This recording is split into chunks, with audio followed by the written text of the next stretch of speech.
जम्मू काश्मीरच्या पहलगाममध्ये मोठा दहशतवादी हल्ला, 28 पर्यटकांचा मृत्यू. टीआरएफने हल्ल्याची जबाबदारी स्वीकारली.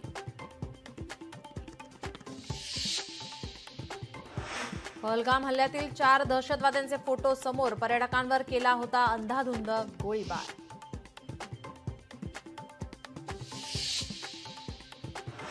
दहशतवादी हल्ल्यात महाराष्ट्रातील 8 जणांचा मृत्यू. मुंबईतील 2, पुण्यातील 2, डोंबिवलीतील 3 तर पनवेलमधील 1 जण मृत्युमुखी.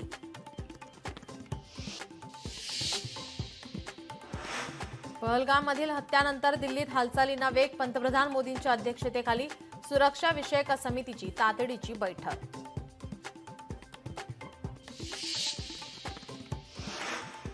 काश्मीरच्या पहलगाममधील दहशतवादी हल्ल्यानंतर दिल्लीसह मुंबईत अलर्ट. पर्यटन स्थळांवर चोख बंदोबस्त.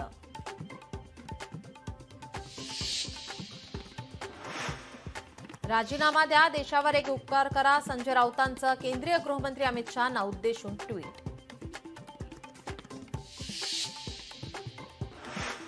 पहलगाममध्ये दहशतवादी हल्ला, काश्मीरमध्ये पाकिस्तान विरोधात संतापाची लाट. हल्ल्याच्या निषेधार्थ कॅन्डल मार्च. अमेरिकेचे राष्ट्राध्यक्ष डोनाल्ड ट्रम्प यांच्याकडून काश्मीरमधील दहशतवादी हल्ल्याचा निषेध. दहशतवादाविरोधात अमेरिका भारताबरोबर खंबीरपणे उभी, ट्रम्प यांची पोस्ट.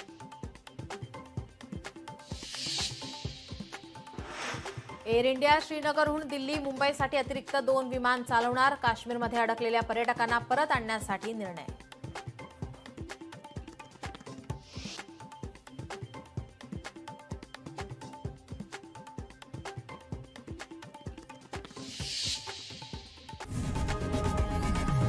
लोकशाही मराठी ऐका, पहा, जागरूक रहा.